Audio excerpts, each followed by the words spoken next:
আলাইকুম, hello viewers, welcome back to my channel. বরাবরের মতো আজকেও একটি রেসিপি নিয়ে ফিরে এসেছি। আজ আমি তৈরি করে দেখাবো ঘরে বসে আপনারা কিভাবে পারফেক্ট টমেটো জেলি তৈরি করতে পারবেন।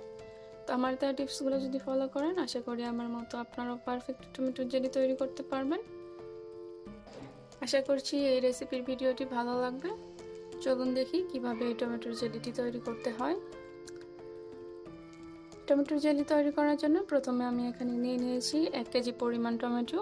আর আমার টমেটোগুলো পাকা লাল, অবশ্যই আপনারা পাকা লাল টমেটো নেওয়ার চেষ্টা করবেন। এখন এই টমেটোগুলোকে আমি 4 ভাগ করে কেটে নিব। টমেটোগুলোকে আমি 4 ভাগ করে কেটে নিয়েছি, আর উপরে যে কালো অংশটা ছিল সেই অংশটাকেও ফেলে দিয়েছি। আপনারা ওইভাবে 4 ভাগ করে কেটে নেবেন। এখন আমি এই টমেটোগুলো নিয়ে সরাসরি চুলায় চলে যাচ্ছি। চুলায় একটি প্যান বসিয়ে এই প্যানের মধ্যে আমি এই কাটা টমেটোর অংশগুলোকে দিয়ে দিচ্ছি। আর 1 কেজি টমেটোর জন্য এখানে আমি হাফ কাপ পানি দিয়ে দিচ্ছি। এখন এই হাফ কাপ পানি দিয়ে টমেটোটাকে সিদ্ধ করব, এই জন্য আমি এটাকে 15 মিনিটের জন্য ঢেকে দিলাম। ফিরে আসলাম 15 মিনিট পর। অলরেডি আমার টমেটোগুলো কিন্তু খুব ভালোভাবে সিদ্ধ হয়ে গেছে, আপনারা দেখেই বুঝতে পারছেন। আর টমেটো থেকে কিন্তু ডবল পানি ছেড়েছে। অবশ্যই আপনারা পানিটা কম দেওয়ার চেষ্টা করবেন, কারণ টমেটো থেকে অনেক পানি বের হয়।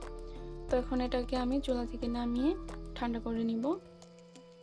চুলা থেকে আমি নামিয়ে নিয়েছি। এখন এটাকে আমি ভালোভাবে একটু ঠান্ডা করে নেব, কারণ এটা আমি ব্লেন্ডারে ব্লেন্ড করব।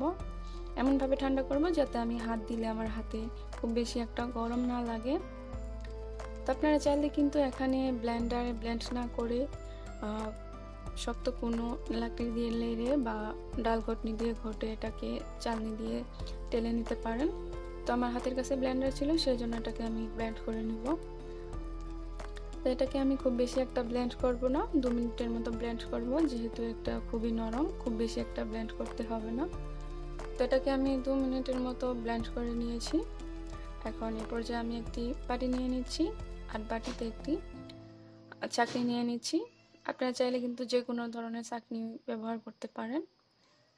আমি এখানে এরকম চাটনি ইউজ করেছি। তো আমি প্রথমে অর্ধেক টমেটোর পিউরিটাকে ঢেলে দিচ্ছি। এখন এটাকে ভালোভাবে নেড়ে চেড়ে আসল যে টমেটোর পিউরিটা আছে সেটা চেলে নিব। তো এটা আমার অলরেডি চালা হয়ে গেছে। এখন বাকি যে অংশটা ছিল সেটাও আমি ঢেলে নিচ্ছি।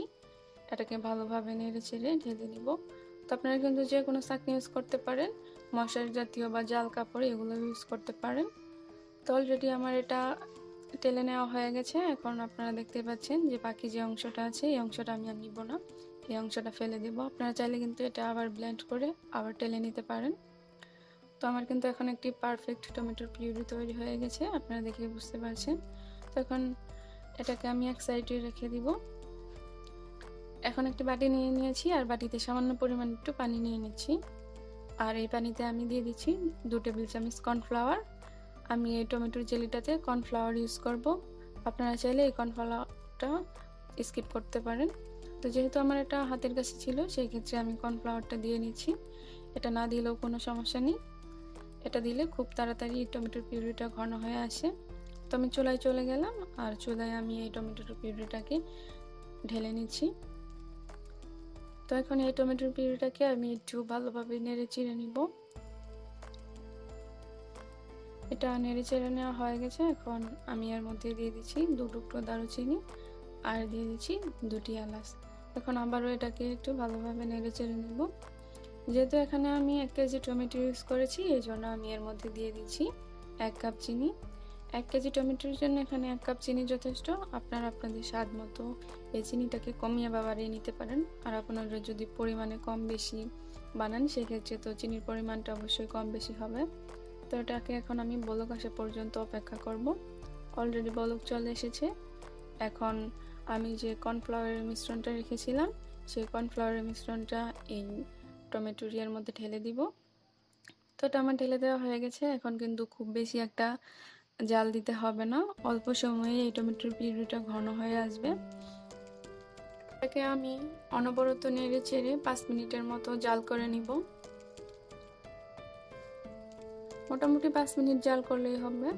তো এটা 5 মিনিট পর দেখতে পাচ্ছেন যেটা দেখতে কতটা ঘন হয়েছে। আপনাদের বোঝানোর জন্য আমি একটি প্লেটে ঢেলে এর ঘনত্বটা দেখিয়ে দিচ্ছি। আসলে এটা এমন ঘন হয়েছে, যখন এটা এই পর্যায়ে চলে আসবে তখন আপনারা চুলা থেকে নামিয়ে নেবেন। কেননা যখন এই টমেটোর পিউরিটা ঠান্ডা হয়ে আসবে তখন কিন্তু এটা আরও বেশি ঘন হয়ে যাবে। তো মোটামুটি 5 মিনিট আমি জাল করে নিয়েছি। তো এখন আমি এটাকে পরিবেশন করব। আর এই টমেটোর জেলিটা কিন্তু অবশ্যই আপনারা কাচের বয়ামে সংরক্ষণ করবেন। অন্য কোনো বয়ামে রাখলে কিন্তু খুব বেশি একটা দিন থাকবে না, নষ্ট হয়ে যাবে। তো আপনারা কাচের বয়ামে নর্মাল ফ্রিজে রেখে কিন্তু এটা 1 বছর সংরক্ষণ করে রাখতে পারেন। বাহিরে কিনে খাওয়ার চেয়ে কিন্তু আপনারা ঘরে বসে এইভাবে স্বাস্থ্যকর টমেটোর জেলি তৈরি করে নিতে পারেন।